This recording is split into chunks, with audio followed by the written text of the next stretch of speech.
Oi, pessoal do sexto ano, tudo bem com vocês? Então vamos lá para mais uma aula de ciências com a professora Raquel. Na aula de hoje, nós falaremos sobre a ecologia das populações. Nas últimas décadas, nós temos observado a ocorrência de grande número de catástrofes naturais em todo o globo terrestre. Essas catástrofes podem estar relacionadas com a modificação na atmosfera, consequentemente no clima, alterações de relevo, alterações biológicas, como o surgimento de epidemias. Em biologia, nós estudamos a chamada dinâmica populacional, que se ocupa em estudar as variações de populações de seres vivos. O estudo dessas populações ele é importante para que a gente consiga entender como os ecossistemas permanecem em equilíbrio. Em todos os ecossistemas, rios, mares, campos e florestas, as plantas, os animais e os micro-organismos estabelecem com o meio ambiente uma relação que garante a preservação dos recursos naturais e a sobrevivência de todos os seres vivos. Ou seja, existe um equilíbrio entre o meio ambiente e os seres vivos que lá permanecem. Observem essa imagem. Então, existe ali uma superpopulação de algas vermelhas, ou seja, uma quantidade elevada de algas vermelhas que cobre a superfície de um lago lá na África. Só que essa explosão numérica, ou seja, esse número que foi elevado, esse número elevado de algas vermelhas, ele é causado por um fenômeno natural, no caso, que é a alteração química da água por gases vulcânicos. Para iniciarmos qualquer discussão sobre alguns desastres ambientais que vêm ocorrendo, tanto no Brasil como no mundo, a gente precisa antes compreender melhor o que significa um desastre. Então vejam, nós chamamos de desastre ambiental todo tipo de evento que seja capaz de impactar ou modificar um ecossistema, trazendo prejuízos de grandes proporções, provocando danos irreversíveis, ou seja, que a gente não tem como corrigir, não tem como melhorar. Então, esses danos irreversíveis, tanto no meio ambiente como na sociedade. Os impactos podem ser causados por fenômenos naturais ou por atividades humanas. Como exemplos de desastres, nós podemos citar os abalos sísmicos, deslizamentos, incêndios, erupções vulcânicas, períodos de secas, erosões. Os fatores naturais são bastante esporádicos, então os furacões, os terremotos, os maremotos. Dependendo do ecossistema, pode até levar anos para uma plena recuperação. Em alguns casos, pode até mesmo ocorrer alteração total da comunidade. Lembram-se do conceito de comunidade? Então, quando nós temos mais de uma espécie de ser vivo habitando a mesma área, no mesmo período de tempo. Então, às vezes, a alteração é tamanha que não existe recuperação. As principais ações humanas que provocam ou que podem provocar os impactos ambientais estão relacionados com a agricultura, a construção civil, como a construção de estradas e outros prédios, também a mineração, a produção de energia, a exploração florestal, o desmatamento. Observem essa imagem. A queimada de florestas, pessoal, libera uma imensa quantidade de monóxido de carbono, que é o CO. Ele é o irmão mais venenoso do gás carbônico, que é o CO2. E esse poluente perigosíssimo também sai pelo escapamento de carros e de caminhões. Os impactos ambientais podem trazer consequências diversas, tais como alterações do clima, extinção de espécies, poluição do ar, da água e do solo, desaparecimento de rios ou então desvio de seu curso original, ou seja, o rio saiu um pouquinho do seu caminho normal, diminuição da qualidade de vida de uma população ou até mesmo de toda a comunidade. Nas cadeias alimentares, a população é limitada pela quantidade de alimento disponível, ou seja, o aumento de uma determinada população pode gerar uma competição por alimento, de modo que uma outra população pode acabar sendo reduzida. Ou seja, se eu aumento muito uma população, de repente a sua presa, a população de presas vai acabar tendo seu número reduzido, certo? Então aumenta uma, diminui a outra. Então a gente acaba gerando um desequilíbrio na cadeia alimentar. Agora observem essa imagem. Observem essa imagem. Uma enorme quantidade de fertilizantes foi despejada no rio Mississippi, lá nos Estados Unidos, pelos próprios agricultores. Isso provocou um grande aumento da população de bactérias e elas acabam absorvendo todo o oxigênio da água. Acaba criando-se o que eles chamam de zona da morte, que vai lá no Golfo do México, onde o rio desemboca. Por que a zona da morte? Acabou o oxigênio da água, né? Então acaba que os seres vivos não sobrevivem. Então poucas espécies de animais conseguem. Desde a colonização, o Brasil sofre com problemas relacionados à exploração dos recursos, né? A história, a geografia nos explicaram um pouco sobre essas causas e as consequências do desmatamento, dessa exploração aqui no Brasil, né? Isso acabou modificando a nossa paisagem, modificando o clima, o equilíbrio das populações, a qualidade do solo, né? Vamos falar agora sobre o desastre de Mariana em Minas Gerais. Mas antes, o que era mesmo um desastre ambiental? Vocês se lembram? É todo tipo de evento, né, que era capaz de impactar ou modificar um ecossistema, de modo a trazer prejuízos de grandes proporções, né, e acaba provocando danos irreversíveis, tanto ao meio ambiente como à sociedade. Então vamos lá. No início de novembro de 2015, houve uma verdadeira avalanche de lama e de resíduos da mineração provocada pela ruptura das barragens da empresa Samarco, de propriedade da empresa Vale, que era exploradora de minério de ferro e responsável pelo controle dos rejeitos. Pessoal, a barragem de resíduos ou de rejeitos, elas são imensas represas que vão armazenar, né, que vão guardar os subprodutos da extração mineral, que sobra ali da extração mineral fica guardadinho. Elas, de certa forma, são necessárias, né, a esse tipo de atividade.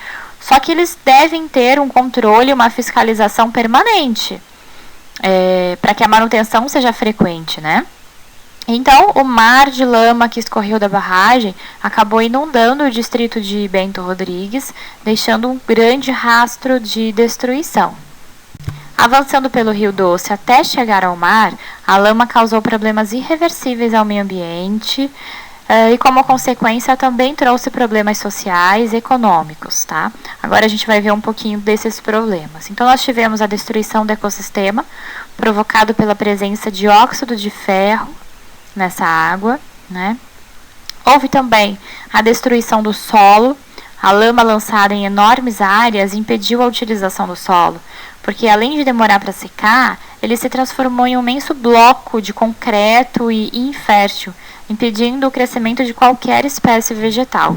O ecossistema aquático teve todos os seus organismos mortos em razão da falta de oxigênio. Os rios afetados pela lama sofreram assoreamento, ou seja, secaram, e a mudança de seus cursos também ocorreu.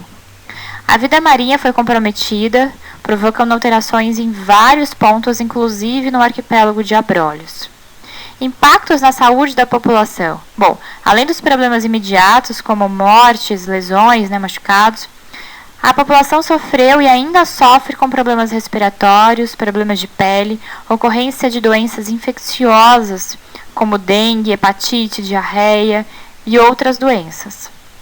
Isso sem contar os problemas emocionais causados pelo choque, os quais podem se estender ou até se agravar ao longo dos anos. Agora vamos ver outros acidentes que ocorreram no Brasil. Em 1980, a poluição ambiental no chamado Vale da Morte, em Cubatão, em São Paulo.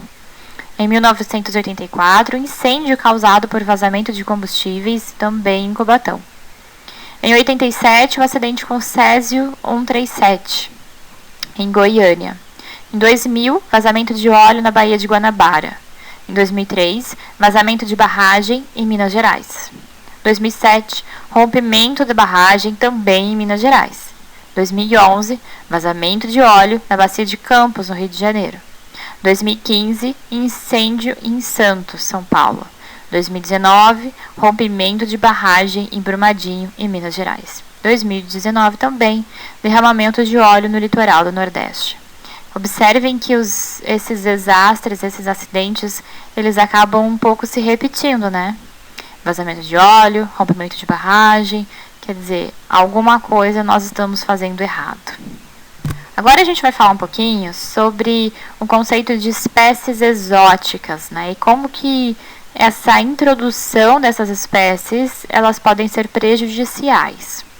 Bom, introduzir uma espécie significa transportá-la do seu local de origem a outros locais, certo?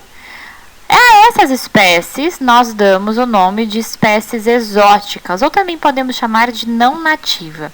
Então, quando a espécie ela não faz parte daquele local, ela é uma espécie exótica. Então, por exemplo, se a gente comparar o leão ele é uma espécie exótica quando compararmos com a cidade de Amparo ou até mesmo com o Brasil.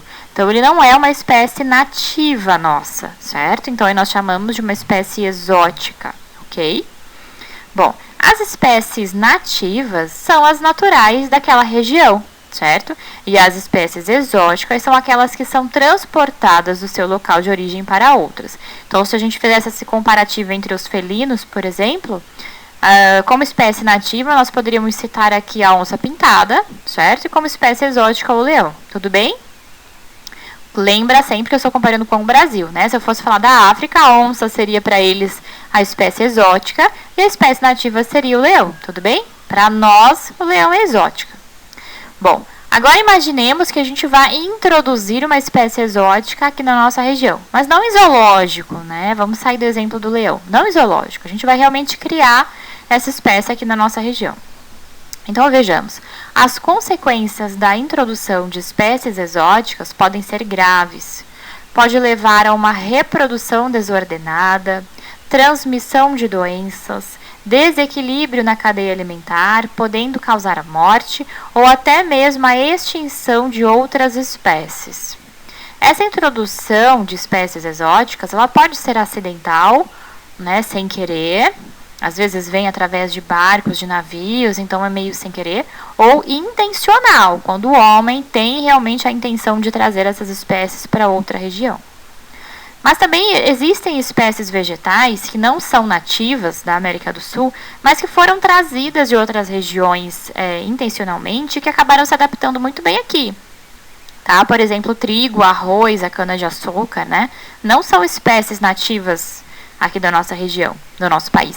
Inclusive, vocês podem até pesquisar outras espécies vegetais não nativas, vocês vão ver aí quantidade que tem aqui super bem adaptadas.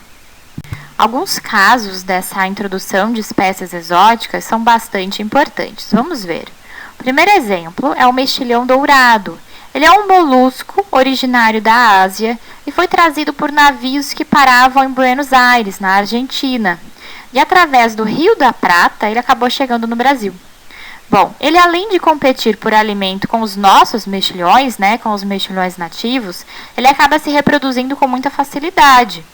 E ele vai ficando grudadinho ali nas embarcações e nas tubulações de água também. Ele acaba entupindo essas tubulações, o que gera grandes prejuízos. Outro exemplo são os javalis. Eles foram trazidos da Europa e do Canadá para serem criados e comercializados como pecuária alternativa. Então, como se fosse uma criação de porcos, né? Seria a criação de javalis. Só que a fuga desses animais de algum dos criadouros vem gerando problemas. Então, eles acabam conseguindo fugir dos criadores. Eles podem transmitir doenças aos animais nativos, eles são extremamente agressivos, eles atacam os nossos animais nativos e os seres humanos inclusive, além de causar danos às plantações e até às florestas. São considerados até uma certa praga, sabe? Agora vamos ver esse outro exemplo que é do caramujo africano. Na tentativa de implantar uma espécie próxima do escargot, que é um molusco habitualmente consumido na França, foi trazido para o Brasil o caramujo africano. Só que esse animal se adaptou muito bem ao nosso clima, mas não teve a aceitação esperada na culinária, ou seja, as pessoas não quiseram comer esse caramujo. O resultado, então, foi uma reprodução desordenada, então o caramujo começou a se reproduzir pra caramba, adorou aqui o nosso clima, né, que é parecido com o da África, de fato. E essa falta de controle acabou fazendo com que essa espécie se espalhasse por todo o Brasil, e ele ataca nossas plantações de leguminosas e, além disso, ele também transmite doença, quer dizer, mais um problema para nós. Bom, pessoal, ficaríamos por aqui. Obrigada e até o próximo vídeo. Tchau!